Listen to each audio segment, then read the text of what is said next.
humanity was built on stewardship and being entrusted with. I parked the car, marched in, walked into my boss's office and said, I'm giving my 2-week resignation. My wife, my children are too important to me to make career king. If we're celebrating everybody's diversity, you celebrate mine.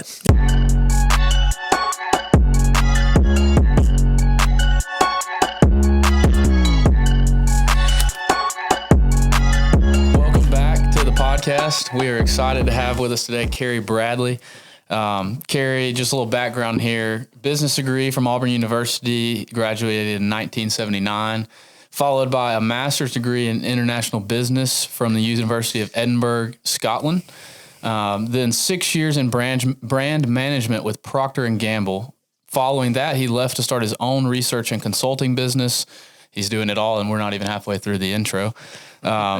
At that point, he was later recruited by his largest client, LensCrafters, to work for them and their parent company, Luxottica, where he spent the rest of his career, which is about 25 years, rising from marketing director to ultimately retiring as president of Luxottica Retail North America.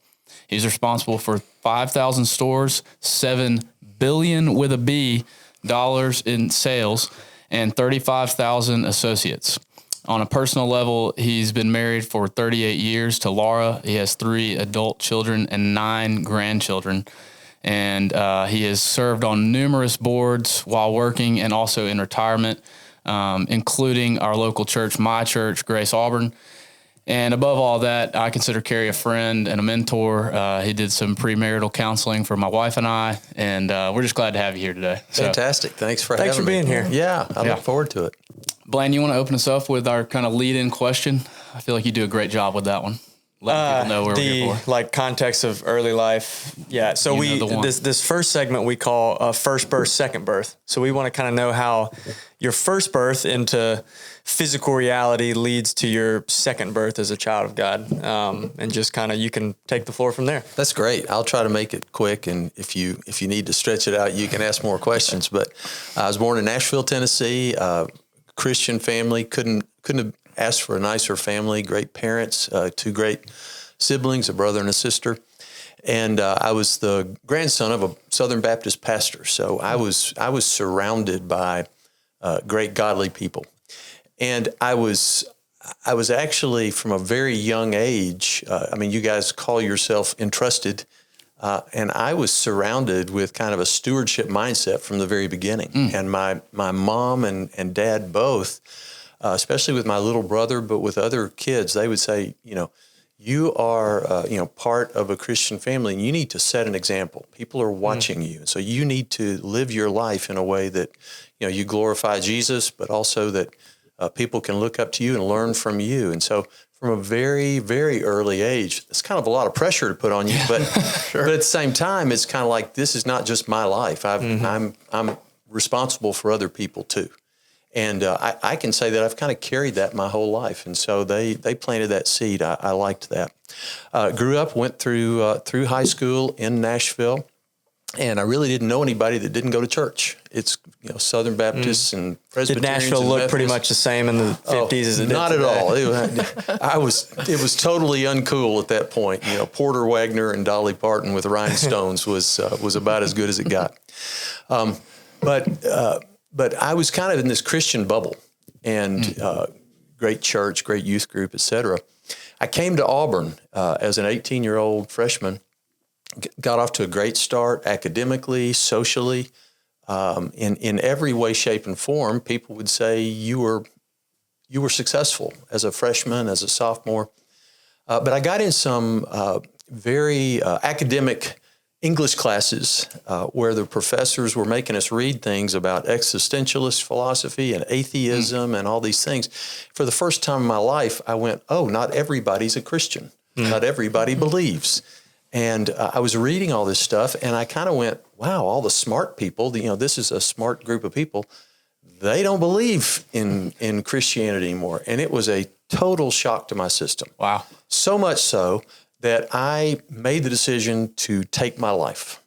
And I was sitting out in the spring on a bench in Auburn as a freshman, seemingly successful, but I believed, wow, this has been a practical joke.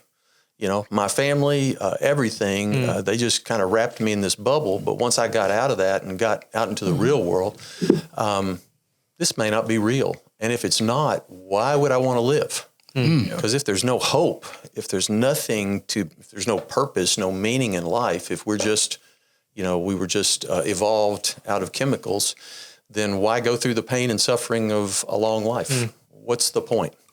And so I was literally asking myself that day, how am I going to do it? I'm going to kill myself tonight. How am I going to do it? Wow. And I believe that God allowed me to walk to the edge of the cliff, and then the Holy Spirit just whispered to me, and he said, very practically, hey, you can always do this tomorrow. You can take your life tomorrow, but why don't you sleep on it? Yeah. And I really believe the Holy Spirit gave me that. And as I laid in bed that night, it dawned on me that I had been studying for a semester about atheism and all these other cases against Christianity. And I said to myself, why don't I put that much energy into the case for Christ? And so I went to a couple of fraternity brothers, and they gave me a book, Evidence That Demands a Verdict by Josh McDowell. That was just an apologetics book for Christianity. And I started reading that, and, within days it was like, oh God, I never even knew. I just assumed Christianity my whole life. I never knew all this incredible basis, factual, logical, rational basis for the case for Christianity. And so I obviously did not take my life. And from that point, I never looked back. But I've been so grateful for that, as dramatic and scary as it was and still is. If I had never questioned it, I might have just kind of gone on and been a cultural Christian the rest of my life. But to lose it and say, maybe it's not real, and then to reclaim it and say, yes, it is, and I believe it with all my heart, I took off and have never looked back. And then Lee Strobel stole your idea and wrote a book called Case for Christ. Yes, I've been mad at him this whole time. Wow. Did you know that, Ben? I did not know that at all. That is a really cool, not cool is probably not the word, but that is a very encouraging story that I had no idea about. Yep. So walk us back a little bit more in the details of that, because that was a quick intro there. Was this over the course of a full semester and then it hit a tipping point that one day on that bench, or did it truly, you're sitting there on that bench and out of nowhere you're like, what am I doing here? No, it began, in the fall of my freshman year, and it was not until the spring of freshman year. So I'd been there several months in an honors English class, taking with this group of about 20 really smart students, smarter than I were. And again, there was probably one Christian out of that whole group. And so surrounded by really smart, really anti-God people. I just kind of thought, man, my parents had pulled the wool over my eyes for all that time, and I was a dummy for just going along with it. Ironically, I've had this conversation with a couple people today, but I think it's important to point out for people that a lot of times those intersections of life that come in college, a lot of times, because it's your first exposure outside your parents' care, exposure to new worldviews and new ideas. And if you are a Christian heading into college and you start to have those questions or those doubts or those thoughts, doubt those doubts and press into them and ask questions and seek answers, and don't feel other than because you're having those thoughts.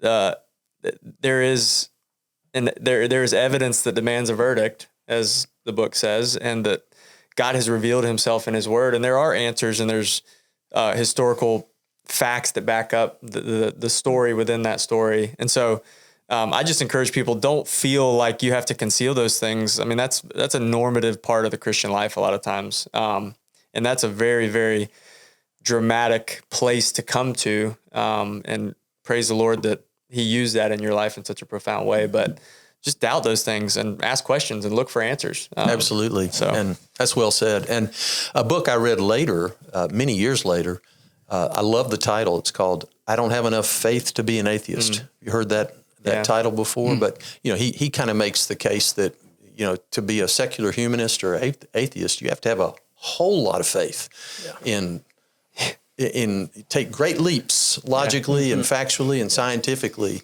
to believe that. And he said, when I compare the logic and the facts of biblical truth compared to what the world is selling us, it takes more faith to be an atheist than it does to be It's a different looking faith, but it is a lot of It's faith. a lot of faith.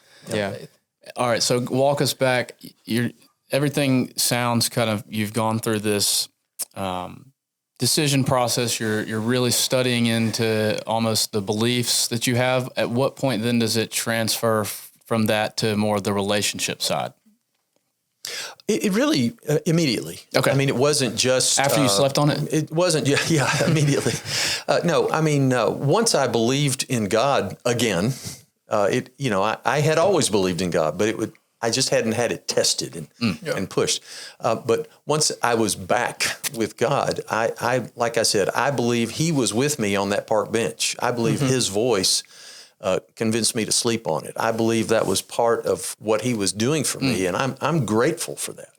And so I was with Him relationally and intellectually. Okay. Yeah. And so then the rest of college into the beginning of your career, I mean, does this completely change how you're walking day in, day out now that you've wrestled with this and you have this newfound understanding at this point? I would say, to be honest, it grew. It grew slowly and steadily. I didn't have a overnight, I am Mr. Super Christian, and I hope I never get labeled as Mr. Super Christian, but I just think it grew, it built on itself, and it was actually when I went to Edinburgh, and you said Edinburgh, which really labels you as a Southern root. It's okay, yeah. We talked about our Southern roots before this, so now I went to Edinburgh, we'll have to correct that. And that was an opportunity because there were very few believers over there, very few Protestant churches that were at all preaching the word. It's a very dark place. But I was able to say, no, I'm here, and I could just blend in with everybody else and not have. But it was a testing ground again, and my faith grew. I found a great little church, Charlotte Baptist Chapel, there in the middle of Edinburgh, but. Just was really growing in my faith because I'm alone there. I mean, I'm not surrounded like Auburn is. It's easy to be a Christian at Auburn if you want to be, but I was alone, and that really was a great growth period. And then I came back and started my business career in Cincinnati, and things really took off from there. And too many stories to pull out one, but I was in a great church with great friends. I was going to spiritual retreats. I started studying theological books on, in my own spare time. Yeah. The cathedral near Edinburgh is St. Andrew's Golf Links. That's kind of that is a cathedral, yes. There's also St. Giles Cathedral, which is where Presbyterianism was kind of. Oh, really? Oh, yeah. It's a big part of Presbyterian history. All right, so tell us about your time over there a little bit more, and then let's walk that into coming back to the States and what that looked like. Yeah, so my time over in Edinburgh, I was one of 40 people in a Master's of Business program. There were 2 Americans, myself and one other guy, and 27 countries represented. So it was a very international class, and it was academically rigorous. It was different. We had no tests. It was all the final exam at the end of the year. Wow. So you better be paying attention and reading the materials and everything else. Yeah. It's 3 days of essays and written exams, but I did well. I enjoyed it, and I learned a lot, and got the degree, made a lot of global friends, and the big impact on my life was opening my eyes to the world. Mm-hmm. I had been in Nashville, Tennessee, and then little Auburn, Alabama, and my horizon had been maybe I can go to Birmingham someday and work for the phone company. That would be really knocking it out of the park. And spending a year over in Edinburgh, hey, there's a big world here. And I really, at that point, said, I want to work somehow in a global business profession, not a local or regional. Nothing wrong with that. But for me, it was exciting, and I wanted to do something globally. Was your first flight ever from the States to Edinburgh? Yes, it was. Wow. Yeah. Quite a flight. We didn't fly on planes that much back then. That is quite a flight. Yeah. What company did you fly for or fly with? Oh, fly over there? I have no idea. Probably Pan Am or something. That's what I was going to say. Who knows? Oh, goodness. That's amazing. Times have changed. Yes. Then. I can't get over how I pronounce that in the intro now that we keep hearing it. Yeah. I've not been there. We'll work on that. We can work on that. There's grace for that. All right. So then coming back to the States, get us the story back, how we get there, the first job, everything coming back. Yeah. So I actually interviewed with Procter Gamble in Edinburgh. They were there on campus, and I had lined up an interview. We started the interview, and after about 15 seconds, they, give me the timeout, and they said, "You're American." How did you figure that out? And my name is Kerry, which sounded pretty, Irish or Scottish to them. But they said, "We can't hire you. We can't hire you over here to work in England." That had been my new dream for Procter Gamble UK. But they said, "But here's the business card. We're going to send your information to the guys in Cincinnati, and when you get back, give them a call and get in touch with them." So I did. I drove up to Cincinnati and had a great interview. Can I tell you a funny story? Absolutely. So I was interviewing with the coffee division, and the coffee division had Folgers coffee and some other brands. I had never really drunk that much coffee. And we went to dinner the night before my all-day interviews, which went from 8 in the morning until 4 or 5 in the afternoon. And 3 people took me to dinner, and we went to this fancy restaurant. And the waitress comes up toward the beginning of the meal and says, "Would you like some coffee?" Well, what would you do? You would order coffee if 3 coffee, right? I'd love some. And I'd love some coffee. Well, she kept refilling it throughout the meal. We were probably there for 2.5 to 3 hours. I probably had 9 cups of coffee. So I get back to the hotel, probably 10 o'clock for my 8 a.m., and I laid there like this wide open all night. Wired. Did not get to sleep until probably 6:30 a.m. That's barely sleeping at that point. So I got 30 minutes of sleep. Oh, my goodness. Then had to go in and be awake and very persuasive all day long. And so it is That's God's when coffee grace. becomes a tool, though. Then you just keep it. You just got to keep pumping it. I probably should have, but somehow by God's grace, I must have impressed them enough that they offered me a job. So I started my career in coffee at Procter Gamble, and to this day I drink Folgers coffee. It's my favorite. And so what were you doing for Procter & Gamble at this point? What are some of your... It's called brand management. I'm a marketing guy, and brand management, there's a brand team that manages the brand, the advertising, the packaging, the public relations, the promotions, and really what's the channel strategy for where we're going to distribute the product, and working with the sales team to get the coffee in the right stores and that kind of thing. So it's a general business role. You're working with the product development and the manufacturing and everyone. It was just a perfect, exciting starting role for me. I was a peon. I mean, half the time I was making copies and, filling out spreadsheets and things like that. I didn't start out doing exciting things, but they groomed me and taught me. And I was there for 6 years, and I grew into what's called a brand manager. So I managed a couple of brands and those teams of people. Is Procter & Gamble based in Cincinnati, or just that division was there? No, Procter & Gamble worldwide is based in Cincinnati. Okay, didn't know that. Wow. Yep. How was Cincinnati? Fantastic. I loved it. Great place to be. Fan? I'm a Bengals fan, a Reds fan, which God has used to shape me.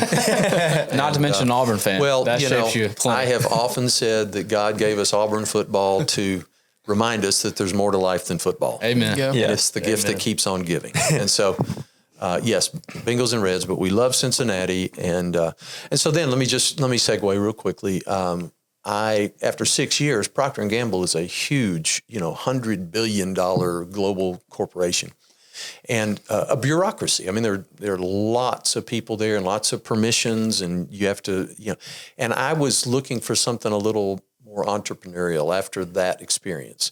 Be like, working for the federal government almost. Yeah. So I felt called to start my own company, And I did. I went down to Nashville and just started a marketing research and consulting company. I figured I've been at Procter Gamble 6 years. People think I know something about marketing. I'll bet I can get people to hire me to help them with their marketing. My first client was LensCrafters in Cincinnati, which was a startup company. They had just started, and I was helping them with their marketing and also starting a business down in Nashville. While I was in Nashville, I was there for 2 years. I met my wife. And to this day, I believe that God had me leave Procter & Gamble and go to Nashville, not to start the business, but to meet my Laura. wife. And 2 years into my stay there, we were married. My business was going well. It was young but growing. But LensCrafters called and said, we're going to start a business in the United Kingdom. Would you come and go to England and run our business returns. there? You know our business, you know England, you'd be the perfect guy for it. So they recruited me to do that. 3 months into my stay there, Laura and I were traveling back and forth and trying to get things kind of ready for that. Again, it's a long story, but the company decided to pause that program. There were a lot of reasons, but needed to pause the program. We were pregnant with our first baby. We were in Cincinnati, and I just said, okay, give me something else to do while we wait on that. And I got involved in their U.S.-based marketing programs and things like that. By the time we had our daughter, by the time they decided to restart that program about a year later, I just said, you know what? I'm kind of giving up on that dream. Let me just stay here and keep working. And to clarify, at this point, are you contracted for them through your business, or are you an employee there? I'm now an employee. Okay. Yeah, Okay. I worked as a contractor the 2 years that I had my consulting business, but then I came on full time. And so we were up in Cincinnati and so back there. So I want to back up just 1 second to your first 6 years at P&G, and just we're about to get into some of the really cool things that you've been able to do over your career. Some of the, from a practical standpoint, you have had a very successful, awesome career. But what was the word you used for your time at P&G? What you said when you were a peon. So I think for our message here at Entrusted, that everyone is entrusted with something. I want to hear a little bit about during that time. Obviously, I assume you have lots of ambitions. You don't want to be stapling and filing forever, but that is your job at that time. So can you just walk us through, as a believer, pursuing excellence in what your job was at that time, but also having the ambitions for the future and what that looked like for your story? Well, I'm going to shock you and probably disappoint you, but I've never been ambitious. I've never had big dreams for the future. If anything, I was, when I said I was started out as a child with the pressure of people are watching, be a good example, be a good steward, use what you have. I've always just been very focused on what I'm doing. Wow. And it's like, whatever I'm doing, I'm going to do it the best I can and hope to not get fired. Yeah. Hope to not fail. Big problems in me. For the listeners, dial in, pay attention. Well, it's like I am really more concerned about not failing than I am about doing some incredible, terrific thing. I want to do well with what I have. And I think that focus of doing well with whatever I had at any time is what made me do okay with those things and made them want to give me more things. Mm-hmm. And, I probably got promoted, I think I counted one time, 15 times in my career. And never was I looking for the next promotion. Yeah. It was always just try not to, screw this one up and try to do okay. And when later in life, when, my young associates were asking me, hey, how did you get to be president now? What did that take? How did you get there? And I said, perfect attendance. I just showed up every day and did what I was supposed to do. And I really think that's key as a believer. I think, the scripture says, make it your ambition to lead a quiet life and to work with your hands and do good things. And I always kind of held on to that. And I was surprised as anybody when I kept getting more and more responsibility handed to me. But with young people now, I say, listen, just do what you have now. Don't Don't get too caught up in where you're going. And if you do a great job on this, I guarantee you, they're going to want you to do the next thing. It's tough to do. It's tough to do. I'll be honest. For me, especially, I'm dealing with kind of similar situations in terms of just kind of trying to do and focus on what I have. And that really convicted me. So that's good. Me too. Thank you, Kerry. That was good. The lessons that was great. We're here for the lessons. Yeah. Question though, moving into, number one, staying focused is so good, but there's so many people probably that will be listening to that want to take the next step from maybe a job that they don't own. How do you take that next step like you did into owning your business? How did you know you were ready, or did it just kind of come to you? Especially if you were just doing what you're doing. Exactly. How did you? Yeah. I guess where did you feel the Lord calling you even to go from I'm just here to show up and make perfect attendance to I may step out on my own? Oh, that's great. No, so for probably a year of my last year at Procter Gamble, I was increasingly less satisfied with it. Mm-hmm. And part of it was, I'm in this big bureaucracy and everything moves slowly and things like that. But part of it was I'm just not enjoying it. I'm having to do a pep rally every morning to get ready to go to work and go do this, and it shouldn't be that way. I should be a little bit more joyous about what I'm doing, like I was the first 5 years. And so are you about 30 at this point? I'm thinking post Edinburgh, a little younger than that, late 20s. Okay, yeah, late 20s. And so I was praying about just for months. Well, God, what do you want me to do? If this wouldn't be it, do you want me to go to seminary? Do you want me to go back to, academia? Should I go get a doctorate and teach in college? That would be it. Mm-hmm. You want me to go to a smaller company? Do you want me to do something totally different? And I met a guy who had started his own marketing research consulting business in Cincinnati, and he had kind of a similar career path as I had. And we worked together, and I got to see what he was doing. It's like, you know what? I could do that. Yeah. So I saw it modeled as to what it could look like. And one day, probably one of the most dramatic days of my life outside of taking my own life, I was driving into work one day in year 6, like any other day, on I-71, 20-mile, commute to work. And I heard the voice of God. I will not say it was audible, but it was powerful. I almost probably looked around saying, march in and quit. Now's the time. I want you to just go do it. I had not planned that when I even left my condo. But by the time I got to downtown Cincinnati, I parked the car, marched in, walked into my boss's office and said, I'm giving my 2-week resignation. And he was shocked. And he said, why? And I said, because God told me to on the way in. And so what are you going to do? Yeah. I'm not completely sure, but I'm going to go to Nashville, and I think I will. But there had been no pre-planning, no pre-working. It was just literally a bolt out of the blue to do this. It had been months in the making, but when it actually happened, it was quite dramatic. Wow. Yeah. And so I think a lot of Christians get caught up in, if they're, going to work, having to tell themselves the pep talk, feeling discontent, they get caught up I get caught up in trying to pray for what's next, and you lose track of being where you are. And so, but it sounds like in your case, you're just doing what you're doing, and you're not really praying for what's next. You just are on your drive. And in fact, if God had not absolutely crushed me with a baseball bat driving into, I would have still gone the next day to work. I believe that you don't leave to go do something unless you're sure God is saying, go do it. Mm-hmm. And it's either because you're attracted to it, or you hate what you're doing so badly that you got to get out of it. There's something that triggers it, but until you know that it's God's idea to change, you keep doing it.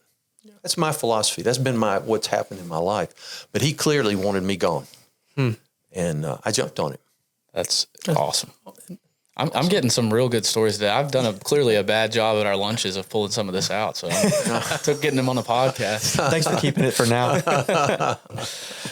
All right, so then owning a business. Yeah. Talk about stewarding that faithfully for the 2 years that you were doing that and what that looked like. And quick before we go into that, just going back to that next step, like I know a lot of people like, what's it look like with not having an income, not knowing what you're doing? Like that to me, that's a good point of like, it's a practicality. Well, and so I had maybe not being married helped at the time, but it probably helped. Although I tell my wife I married her for her money because she was a nurse making $12 an hour, and that was big.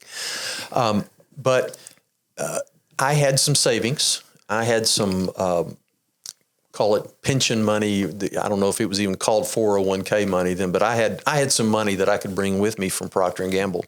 But that's part of the amazing provision. I believe God said, "Thank you for saying yes when I asked you to do it.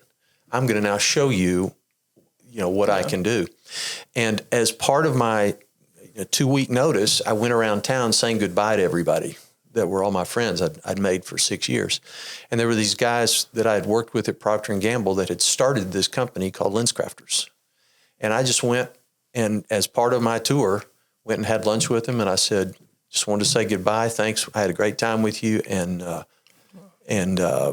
going to miss you, but I'm moving to Nashville. Oh, really? What are you going to do? Well, I'm going to start a marketing research and consulting company. Oh, that's cool. That's great.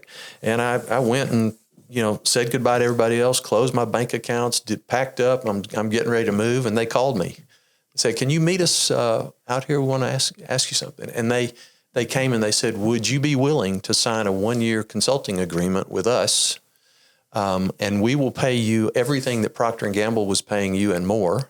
Wow. And you can work 4 days a week." How about the Lord lining everything up? That was awesome. You can work 4 days a week, and then you go down to Nashville on Thursday through the weekend, and start setting up your business down there. Start finding clients, start doing everything else. But so I went from not knowing what was going to happen to I actually had more money and more time, and they enabled me to that's awesome. Get a business going on the ground in Nashville. So if that's not a God thing, I don't know what it is. Yeah, and I literally had no idea that would happen. Yeah. But I was just going to go down there and kind of live in my parents' basement and take my savings and see what we could do. So God keeps surprising me. That's awesome, man. It's fascinating how the Holy Spirit works, because I hear a story like that and I'm captivated by it, and I want that clarity in my life. And I think the Lord is intentional to care for us within our kind of personality structures. And I've never once audibly felt the clarity of any one decision I've ever made. And he's been faithful along the way, and he's taken me down different paths. But maybe speak to, there's probably a rhythm of life in that, to where it wasn't just a singular lightning bolt. Like there was kind of a way probably that the Lord led you to that singular lightning bolt, because it would be easy to just be like, okay, well, I'm going to pray, and the next crazy thought that comes into my mind over the next week, I'm jumping on it. That's really insightful. And it goes back to what I said a minute ago. I really believe that we have to be patient and be where we are until God gives us a signal. Now, sometimes it's not as big as mine. I've had 2 or 3 of those, but I would say that in every case, I was in a long period of, I'm not sure this is it. Yeah. I'm not sure this is it, but I didn't just bolt and go do something prematurely. Mm-hmm. It's like, until I get that release, until I get those signals, whatever they look like, that make it more clear that I'm to do this. Yeah. Laura and I, just a few years ago, were in a church, a great church here in the Auburn, Opelika area. But both of us, we were on a walk one day, and we both were starting to sense that, is this still where God wants us? He's had us here for a few years, but is there something else? And we were both having those questions. There was nothing dramatic, nothing wrong about the church, nothing, but we were just having this sense together. And we just prayed about it, and we just said, let's start looking at what alternatives might be. And we might just this might be where we stay forever. But it could be that he's calling us to something different. So we went around, parade of churches, visited lots of places over probably 3 months, and enjoyed them and had a great time doing that. That was a lot of fun to see how other people were worshiping and gathering. But we took our time, and we weren't leaving our church. And then we heard about this church plant that was starting up. And we had been a part of a church plant in Cincinnati, and we weren't sure we had the energy for it. It's like, man, that's a lot of work. And it's no joke. Yeah, it's no joke. And yet we were both at the same time starting to get drawn to it. And there was a moment when it was like God hit both of us over the head that says, even though you are doing this kicking and screaming to go into this risky, hard, you got to clean the toilets and do every bit of it. I want you in this church plant. And similar to my business stories, it wasn't immediate. It wasn't rash. It wasn't crazy. It was over a period of time. And then we got the clarity. So I think sometimes, I'm sure people that would see this or listen to it, they're starting to get dissatisfied, or they're starting to get anxious, or they're starting to, whatever. And that's good. I think God releases us from one thing before he calls us to another sometimes, or maybe both have to happen at the same time. But I would just say, stay where you are, be present, do the best you can, do a great job wherever you are, professionally or in church or in your community or whatever, with all God's entrusted to you. But be listening for when he is going to say, now I want you to go do something. And here's what I want you to do. Yeah, I feel like we get so caught up in, as soon as we feel that dissatisfaction, we're immediately looking for all the different options, and we start to pray, is this the one? Is this the one? Is this the one? And we're not putting any of our energy into where we're at right now. And it sounds like in all of these stories so far, if I'm hearing it correctly, there was no true decision making that you're praying about. You're just going through your day to day, doing what he has you, where your feet are, and then the decisions came when you felt released almost. They did. I would say that's a good way to say it. But we did, in every case, got more information. Got more data points. I just believe in doing your due diligence. I'm more of a left brain guy than a right brain guy, and so I like to think and process things. Why would this be the right thing to do, or why would this be, or is this thing that I'm doing now? So I do think it's not like we just all of a sudden had been fully present until we weren't. It's like, well, we're fully present. We're doing this job, but we're also gathering information to say whether it's a new career change or a church change or whatever. Yeah. Entrusted is brought to you in part by Primo Golf Apparel. Based out of Utah and built on a simple belief: golfers are athletes. When I first partnered with Primo, I was proud to be their first ever professional ambassador, because what they were doing wasn't just about fashion, it was about function. They were among the first to introduce golf joggers to the game, and they changed how golfers thought about performance wear. Today, Primo's lineup goes way beyond joggers, from polos to outerwear to shorts to leisure wear that actually moves with you. Every piece is designed for golfers who train, grind, and compete, whether that's in the gym, on the range, or in life. So, if you want to look sharp, move freely, and represent what it really means to be an athlete on and off the course, check out Primo Golf Apparel. You can visit primogolfapparel.com and use code Entrusted for 15% off your next order. Primo Golf Apparel. Golfers are athletes. All right, so as we're walking through your story, let's get back on track to your main career, LensCrafters, Luxottica. Talk us through that, what that looked like, some early years, and then the progression over that. Yeah, well, like I said, I started in the marketing department, and through a variety of things. Sometimes the person that was my boss would leave, and so I would be the one that would replace them. And then sometimes we would restructure, and I would take on additional responsibilities through a restructure. But I found myself over that period of years, I was there 25 plus years, just finding myself being handed more opportunities, more responsibilities. And then in 2001, I believe it was, LensCrafters and Luxottica from Italy, the parent company, said we're going to start investing in LensCrafters in a big way, and so they purchased Sunglass Hut, the chain Sunglass Hut. So now we were LensCrafters and Sunglass Hut. So who's going to run Sunglass Hut? Well, Kerry, would you do Sunglass Hut? The rest of us are going to keep doing LensCrafters, but we got to integrate this company. Can you look after them? And so I did that. And then like a year later, the guy that was running LensCrafters left. And so the Italian said, well, can you now run LensCrafters and Sunglass Hut? Just because I was there, perfect attendance. You just keep showing up. It's amazing what happens. And then over the course of many years, Luxottica went on a big buying spree. And so we bought the Ray-Ban brand and business, Oakley, and then we brought several other retail optical chains like Pearl Vision and Target Optical, and we started a managed vision care insurance business. So what had been LensCrafters suddenly became a big portfolio of brands, those 5,000 stores and 35,000 associates, and it didn't start out that way. And again, it wasn't Kerry having these brilliant business ideas of how to grow the business.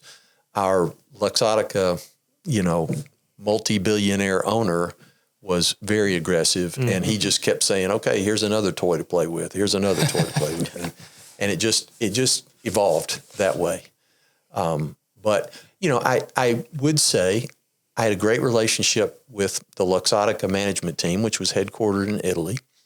And my stewardship mindset, I believe, was critical to that, because it's really easy as a Christian to say, God is in charge. This is God's world. I'm his. Everything is his. He's my boss. And so my job is to figure out what God wants me to do and do it. John 2:5 says, whatever he tells you, do it. So that's an easy mindset. We all have that. Well, should be easy. Well, but straightforward. Our Italian boss, the founder of the company, and like I said, very, very wealthy man, it was easy for me to have that same attitude toward him. This is your company. I'm your hired guy. I'm going to do the best I can to lead it and manage it, and hopefully we have good results and whatever, but I never feel like it's my company and that I need to, come push my ideas on you or go home upset if you don't do what I think we ought to be doing. It's like, no, this is your company. I'm here to help you be successful, help your company be successful.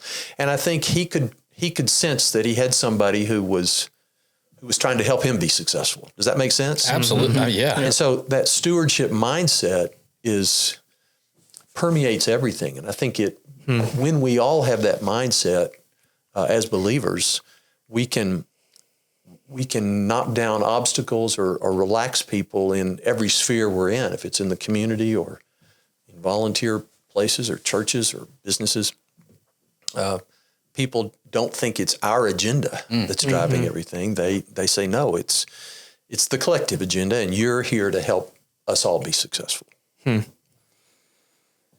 It's really good. I know. I'm having to pause and think about it for a second, and it's kind of hitting home, convicting. I think it's easy to focus when we think about stewardship. It's easy for me to think about stewarding my gifts or my abilities or what the task that I've been given is, and we can make it so selfish, honestly. Even with a good mentality, we can make it all about us and be prideful in that. And I'm sitting here thinking, I definitely probably do not consider my role in my job as much of a stewardship for my boss as I do of a stewardship of my life as a Christian. And that is a really good thought to think about.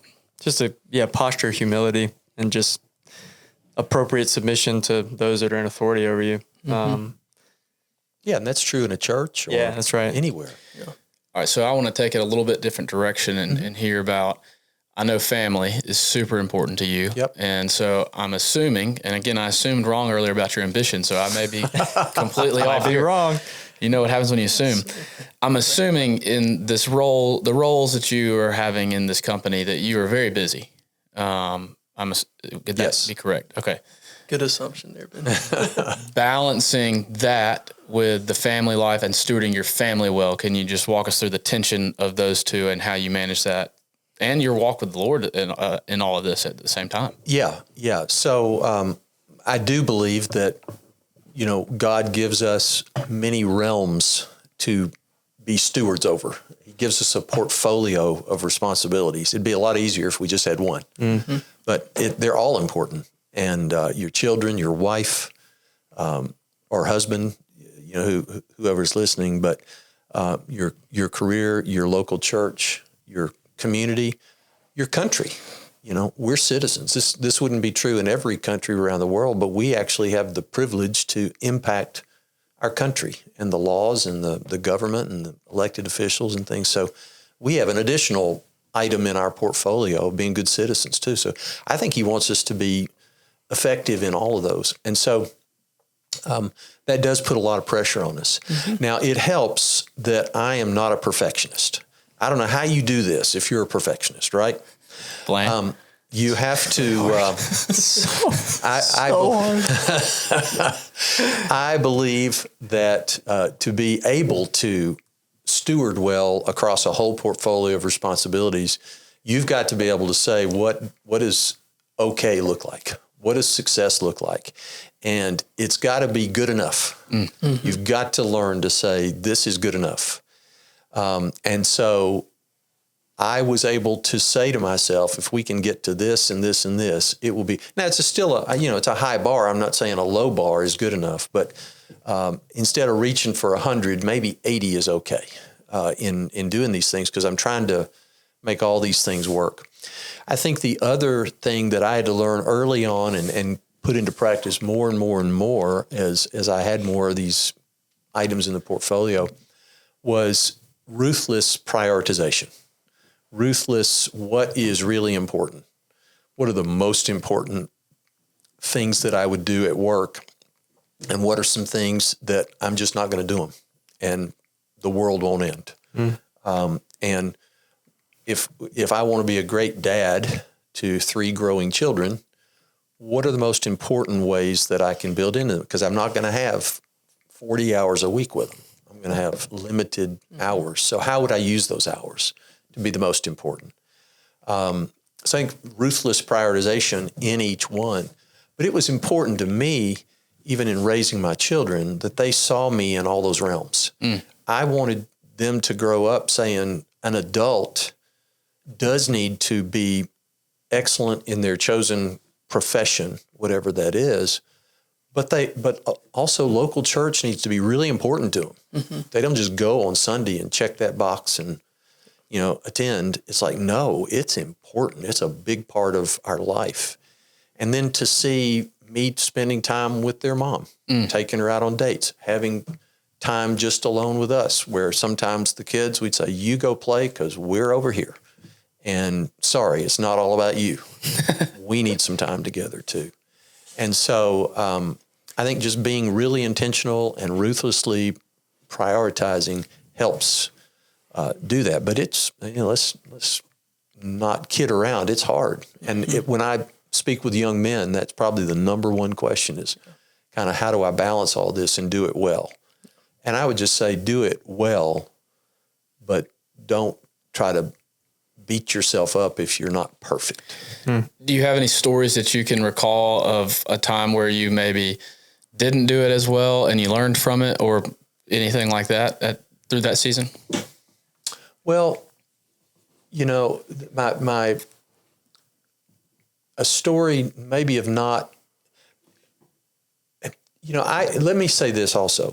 I will tell a story in a moment, but one decision I took very early in my career in talking things over with Laura, because Laura did not want to see me become sucked into my job and not there for her and the family and church and everything else. So we said very early on, if you see that I am getting sucked in too far and it's taking too much out of me, then that's when I will draw the line and say, I'm done. I'm not taking on any more responsibility. This is, you guys, my wife, my children are too important to me to make career king. So if I need to keep going, I will, as long as we can do the whole thing well. And I mean, we had that conversation at every step. Like checkpoints? Yes. Okay. And so that was really important. And I had a company. I understand there are a lot of people that work for organizations or they have their own business or whatever and don't feel like they can do anything less than what the company culture is or what the company expectations are for how many hours you put in and things like that. But I just said, okay, I'm going to work long hours, and I traveled a lot, but I'm going to work long hours, but I'm going to be home every evening, and we're going to have dinner, and we're going to have the kids, and I'm going to put them to bed and give them their baths and read them books. And then Laura and I are going to sit down and have a cup of decaf Folgers. Not 9. Not 9, but, and then I'm not going to work weekends, but my, 60 hours a week during the 5 days, I'm going to be the hardest worker there is. In those 12 hours, I will get more done than anybody else because I'm ruthlessly prioritizing. And I was motivated by saying, if I can do that, then I have the time to be an elder at church and a dad and a husband and a community involved person and all these other things. And so, but I recognize that's hard. My story that I will tell that was a failure was when we were called, Laura, early on in my Luxottica career, I was asked to go to New England for 2 years. I don't usually tell people that because it's just kind of easier to say I was 25 years in Cincinnati. But I went to a sister division in our company to see if we could help turn it around. And I was asked to do that by the CEO of the company. And so I kind of said, yes, I'm the leader of the family. I'm the spiritual leader. I'm the husband. And so, yes. And I went home and announced to Laura that this is what we were going to do. Oh, went home and announced. I like it. And I just, was kind of trying to be the leader and like, this is what needs to be done and whatever else. But I did not come home and say, Laura, this is an opportunity that's been presented to us. Let's pray about this together. Let's talk it through and let's decide, is this what's right for us? I did not bring her in to that decision. And I, to this day, hate it. It makes great marriage conference material. We get to tell the story a lot, but it was a failure in terms of how to lead my wife and how to respect her and honor her as part of the big decisions that we make in life. And since then, I won't say I'm perfect, but that really burned me. It did not go well. And you can see why. No. And so, but that was a fail. I'm picturing it. There, so much of what you just said is so helpful for my heart, because for those listening that I don't know, and Kerry and I just met this evening, I am through and through a perfectionist. It is how the Lord designed me and wired me. And it is certainly a huge role in my sanctification. And it is really hard for me to do anything at less than 100%.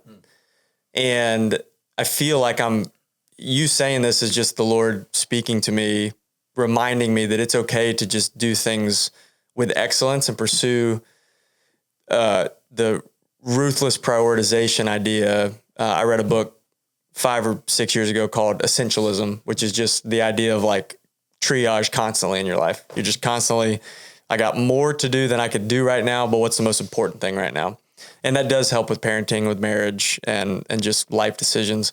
But it's encouraging to hear that you can be successful in your workplace. You can be successful as a husband and as a father and as a churchman, And it's okay to just do things to the best of your ability and believe that the Lord will honor that. And so, it's a daily struggle for me. So we said in our intro video that we filmed the other day that we're doing this. A large part of this is for us to learn. And I didn't know it'd be like episode 2 that I started just getting hit in the chest. I mean, so good convicted. Though. I think the thing that's standing out to me so far is I'm not as much a perfectionist, but I am a planner. And I am constantly looking so far ahead that I forget to be where I'm at. And just hearing you talk about all the different times that you were doing and being where the Lord had you, that's hitting home. Yeah, it's good. It's a good word. For sure. Can you talk a little bit more? Because the whole marriage thing, I don't know if that's going too off course, but I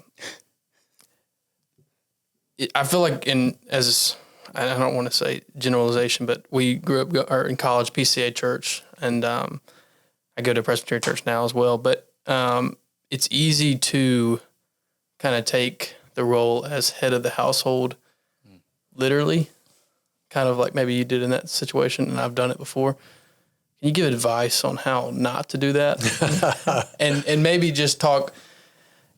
It's just so easy, I feel like, for me personally, but I'm sure for everybody else, it's like, okay, I know these things, or I think I know these things, and I think it's best for our family. But I mean, the communication aspect is the most important. And I'm convicted as we talk because I don't do the best job and haven't done. So I'm just interested to hear kind of more. Well, and I'm sure I haven't either. I think what I have tried to share with guys a lot of times is, as the husband in a biblical marriage, it's not your responsibility to make every big decision, but it's your responsibility to make sure that every big decision gets made. Yeah.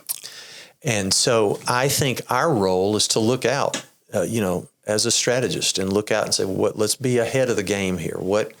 How do we need to be thinking about the future with our children, with where we're going to live, with what we're going to do, with what our church roles will be? How are we going to do this? And, kind of the big picture, the big strategic levers. And, how do we need to save our funds and invest our funds so that we can be prepared along the way, financial planning and that kind of thing.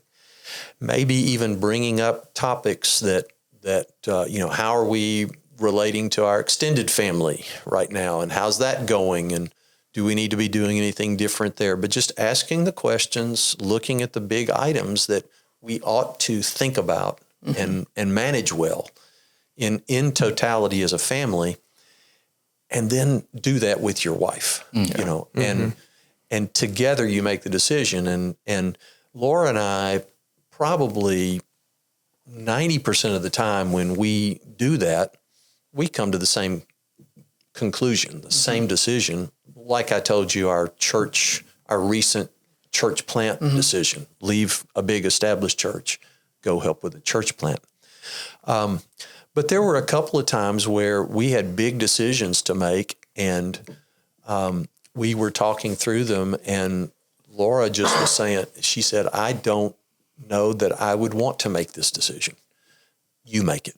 I would, as the husband, this is hard for me, so would you make this decision? And I will promise you, I won't come back and criticize the decision you made. But she allowed me to make the decision, and it's not that I wanted to, but somebody had to. And example was, do we put our kids in Christian school or public school? And we were struggling back and forth with which to do, and she was just, I'm 50-50. I just really don't know. So can you tip us over the edge? And but I think outside of our disastrous move to Connecticut, where I took that one and ran and did not include with Laura, I think most of the time we have now made joint decisions. Awesome.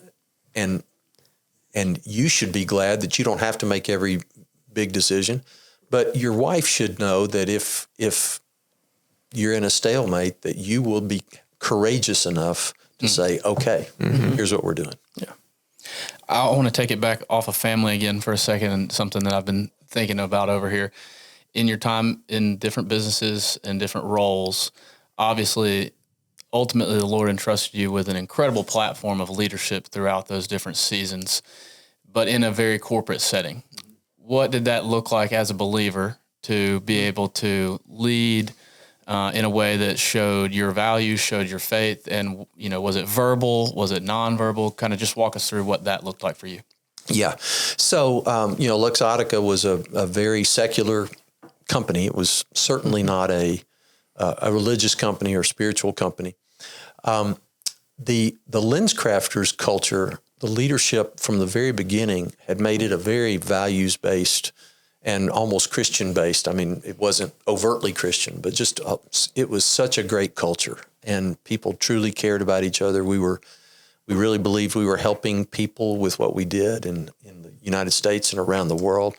So it was a great culture that was very Christ-like every day. And it was a working culture of politeness and kindness and teamwork and, good language.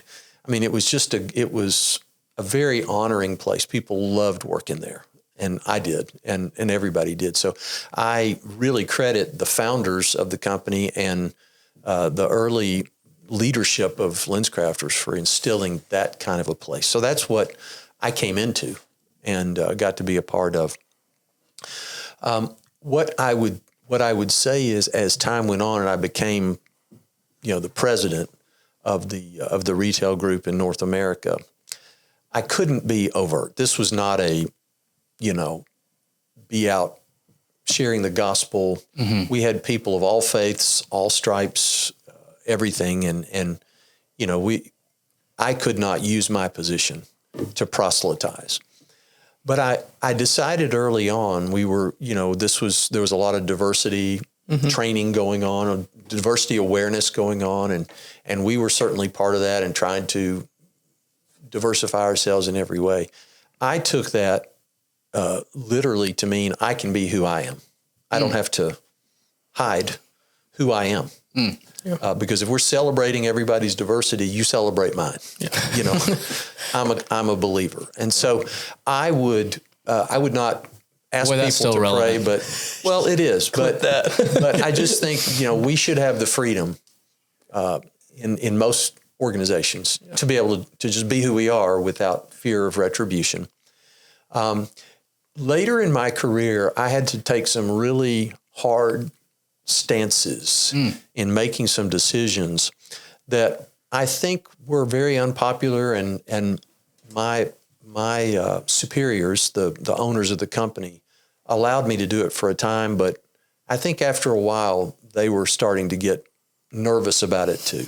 And I shut down a couple of things that were, I guess in today's world you'd call it woke, and I shut down a big promotion with, our Sunglass Hut team came to me and said, we got the best news ever. Get ready for this. We have signed a deal with Sports Illustrated to put their swimsuit photos in our stores, and they'll be wearing sunglasses. Not a whole lot more, but they'll be wearing sunglasses. And this is going to be amazing for our business. And I said, no. Nope. And they couldn't believe it. I mean, because I'm sure as a subordinate, they came and thought that was going to just be a knock out of the park. We've got the next thing. We'll make a fortune. It will just be the greatest promotion ever. Yeah. And they had worked on it for a long time. And I just said, no, and I said, it's dishonoring to women. It's basically pornography. Yeah. And what I said to them was, even if you don't believe that, if half of our customers believe that, there'd be a lot of people that think that's really cool. But what if 20% of our customers are offended, or 20% of our store associates? Think about the women that work in our stores. How would they feel? We're not going to do that. And of course, I was coming at it more from this is a dishonoring to God thing. I would never, but I didn't tell them that. I just said, we're not doing this. Yeah. And so I had to do some things, but it wasn't often. I mean, but when the time came, you have to live out your faith. And I, if I had gotten fired for that, if the Italian leaders had said, you're an idiot and we'll take the money over your principles, But they didn't. They went with it. But I was going to say that, and I was going to make that decision no matter what the chips, how they would fall. Yeah. All right. And so then now I want to go into retirement. Mm-hmm. Did we have another light bulb moment, lightning strike moment as we're nearing the end of your time there? Is there a day that it's time to retire, or walk us through that? Well, I had been in my role for a long time, and I was 55, and frankly, I was kind of out of ideas. You know, you can do something too long. You see this with coaches sometimes. And at the same time, Luxottica was saying, we love you, but you've been in the position too long. So it actually was kind of a mutual time, and financially, they made it very easy for me to step away. So it was time from my perspective, and it was time from their perspective. Mm-hmm. And they didn't fire me, and I had a 1-year off-ramp time, but it was time. And Laura and I had talked for years about retirement. We didn't know when it would happen, but we said, you know, when we can retire, when we don't have to work anymore to support the family, what would we do? And we talked through lots and lots of different options, but we knew we wanted to come south, back home, and Auburn, and being in a college town, worked for a lot of reasons. And so we just said, we're going to come down there. We feel God's calling us to that place. We had been involved with young people at our church and with marriage ministries and things like that. And we said, we think we'll go down there, and there are lots of young people, and God has some ministry for us down there, but we didn't know what it was. And so we had a real sense of purpose and of calling, but still unanswered questions. How's exactly he going to use us? And we got here and found a church and started doing marriage ministry and started working with young people. And then it segued into this church plant at Grace Auburn for the last 7 years. But again, it was something we did together. We had a long on-ramp of probably 3 years that we had been talking about a plan. And when I talk to retired guys, not you guys, but when I talk to guys that are coming upon retirement, I say, you need a plan. Yeah. You cannot just go from 90 miles an hour to nothing. What are you going to do? And, you know, Dennis Rainey, the founder of Family Life, which I get to be a part of, you know, told me one time, he said, our goal is not to rust out, but to wear out. You know, and it's always stuck with me. And it's like, you don't retire and just sit around and do nothing. Mm-hmm. It's what's next. How can God use you in that season of life as well? So, you know, we have found ways to minister, including to our growing, you know, we have to count ministry to our children, and we got 3 biological and 3 by marriage children in their 30s and 9 grandchildren, and ministering to them is important at this part of life, but we want to show them that they're not the end all be all. You know, our grandchildren, we love them, but we got other things to do too. Yeah. They need to see that. They need to see that they're not the center of our world, but that, you know, God's the center of our world, and other people are important too. So we've found a lot of very fun ministries and things to be involved with, and we're loving it. Can you talk a little bit more? I know stewardship is, you've said, you know, from the very beginning, the stewardship of everything is such a central point of your life. I think a lot of people, and especially in younger generations, they think of retirement and they think, I'm going on every cruise. I'm going to see every place I've ever wanted to see. I'm going to wake up when I want to wake up, and I'm just going to basically consume. And there's not a whole lot of stewardship in that, in my opinion. Can you talk about, for you, what that's looked like? And you know, you said the planning, as y'all thought through what retirement was going to look like for you, thinking through what the Lord entrusted you with in retirement. That's a fantastic question. And, you know, Laura and I certainly enjoy our consumption. we are consumers of travel. We have, you know, been able to do a lot and plan to do a lot. I think it's all, you know, kind of what's the right proportion. Mm-hmm. And there's no right answer for everybody, but I would say when I look at how we invest our time, it's probably something like 2/3 stewardship and giving to others and 1/3 consumption. We go to lots of Auburn basketball games and football games and performing arts center things, and we travel and those kind of things. So we enjoy that. I don't want to act like we're just working all the time.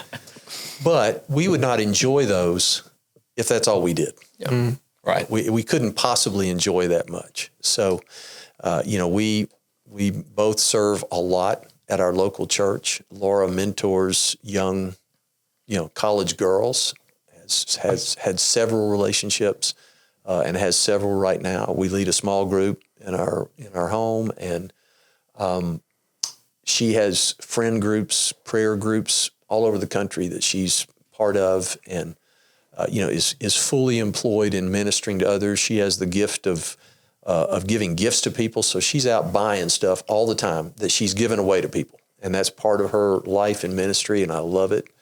But so she's constantly thinking of who can I do this nice thing for, or this nice thing, or this nice thing. Awesome. So we're just liberated to do it. We have a lot of get-tos and no have-tos. Mm-hmm. That's retirement. The great thing is you have very few have-tos. You can say, what are we going to do this week, this month, this year? Yeah. But the proportion probably ought to be something like 2/3 still serving and 1/3 consuming, and probably not the other way around. Made me think of, I had to look up the reference because I couldn't remember, but at the end of Deuteronomy, when Moses dies, it says that he was 120 years old when he died. His eye was undimmed and his vigor unabated. And I read that recently and just thought, man, Lord, there are providential times when people die in a assisted living facility, or due to poor health, or are stuck bedridden for years. And those are tragedies, and that's suffering in the human existence. But what a gift to be able to pour yourself out at the time of life when you no longer have to work to make a check. You're now freed up to just let that vigor remain and just run through the finish line. That should be our goal as Christians.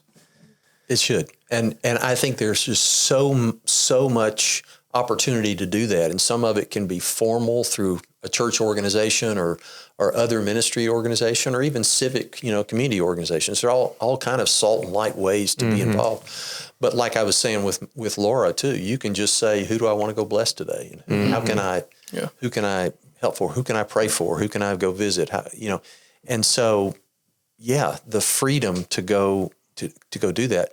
And we have less when we're in your 30s and 40s and 50s. You have a lot of have-tos with your children and your job and everything else. So do those well. Yeah. But then look forward to, when I retire, what am I unleashing now that I get to choose? Yeah. That's good. Something I feel like we didn't hit on enough, and we may not necessarily need to, but I just want to open the floor for Blaine or for you if there's something we missed, because I know it's important for listeners and important to you. But anything else that you think that would be good for us to hear, or listeners that are going to be a very similar demographic, about specifically family and children and the role of father being entrusted with that, and how you stewarded that? Just things you think of that would be important for us to hear on that. Well, the main thing I would say is, it's like I told you, my mom implanted in me this idea of people are watching you, and therefore be intentional, be aware that people are watching you. And this was when I'm 5, But if you think about it as a dad, your children are watching you. Your children, no matter what you say, it's about what you do and what they see. And that's why I said, to me, it was important to be incredibly intentional about saying, I want my children to see that I work hard, that I love their mom, that she's more important than they are. The house is not about them, and mom gets cast aside. Nope. In the ranking, mom comes first to me, and then I love you. But I work hard church is important to us. It's not just a box we check. It's central to our lives, and you're going to see me. You're going to hear me praying. You're going to see me reading my Bible. You're going to know that I'm involved at church in some way. You're going to see that. You're going to see that I've got interests, that I watch the news and I care about what's happening in the world, and being a good citizen. That I'm not just kind of abdicating to someone else. I'm investing some time in knowing what's going on, and in whatever way it shakes, even if it's just voting every 2 years, but that's important to us. And so I think if you ask yourself, what do I want my kids to say that they saw in my life over 20 years that they were at home? What do they need to learn and see from me? And, I am certainly, we would say we didn't do everything right at all. I mean, we did the best we could, but, I'm so proud that my 3 30-something children are all strong work ethic, all involved in a local church, all married a believer, and are equally yoked. And they are pouring into my grandchildren the way we tried to pour into them. So I think they saw a lot of pretty good things. Yeah. And I have some regrets, but overall, I'm really thankful. And I think that works. I think that's a strategy that works of what do I want them to say they saw. We know other people that say, I saw my parents go to church every Sunday, but then when they got home, they were different people. They just went to church. So why would I think that Christianity means anything when I just saw them going through the motions? Yeah. Everybody saw them out publicly, but at home it was a different thing. So I want my kids to see that the way I am at home and in the workplace is also the way I am on Sundays and Wednesdays and whatever. I'm also thinking back as you're saying that to your story, sitting on the bench and what you went through in college, in raising your children and teaching them to have their own faith. Did any of that experience play into ways that you taught them? I think as a parent, you want to keep them almost in that same bubble that you grew up in, but with your experience knowing within what that led you to, did that change or alter? Great question. Your parenting of that? That's a great question. I'm not sure if it did. I may have repeated the same mistakes my parents, and it wasn't a mistake. They just, But I think, for one thing, we certainly tried to teach them at home and felt responsibility for building their faith. But we also recognized that we had a whole church and friends and others that were pouring into them, and we leveraged that, whether it's the youth pastor or other parents and others, to say, how do they see from not just us, but from so many other places that people are sold out to Jesus, and it's real in a lot of people's lives. Now, I wish now that you mention that, it's like, well, I should have done let's talk about atheism and let me get you better prepared for what you're going to see when you get to college. But they didn't have the same crisis I did. They held on to their faith. There you go. Throughout. Yeah. Well, do you guys have anything else that y'all feel like we need to hit on, or is there anything that we didn't pull out? Clearly, there's some stories I've missed in my time. So is there anything that you feel like would be really important for us to hear from you? I don't think so. I don't. I just, again, I so appreciate what you guys are doing here, and I just love the idea of Entrusted, and that everybody's stories are different, but if we have that same worldview on the need for stewardship, and I did reflect on the fact that, God, from the very beginning, when he created Adam and Eve, his first thing was to say, be fruitful and multiply and subdue the earth. I'm entrusting you with what I just created. And so humanity was built on stewardship and being entrusted with things. So it's it's so natural. It's so what we are supposed to be. And then all the scriptures about, God prepared in Ephesians, God prepared works for us to do in advance. He's got it. Yeah. And he wants us to bear fruit. He wants us to remain in the vine, and it will be through him. But bearing fruit is what we're wired to do and what we're supposed to be doing. So you guys are pulling out great stories and examples of this, but I'm really appreciative that you're harping on this idea of live a stewardship life. Yeah. And so we have two questions we like to wrap up with every time, or the every time is very few right now, but we're going to continue to do it. If you were just to sum up this hour and 15 minutes that we've been talking, but also just your whole life, and just to put it in a phrase or a sentence or two of what the Lord entrusted you with and just his faithfulness throughout your life, how you've seen that and how you continue to see that as you go forward. That's our first one. Then I'll ask the second after that. Well, 95% is God's faithfulness. Amen. Yes, he's entrusted me with so many things along the way, and we've talked about many of them, so I'm not going to repeat them. But I just look back over my life and I just see how many times he intervened. And sometimes I saw it right then, and sometimes I didn't see it until later. But I just turned 66 2 years ago, and I wrote down kind of my life story, and I called it my route to 66. And it was just amazing to go back and see how God had put me on this path that I never could have scripted, never would have imagined this, but just one step at a time.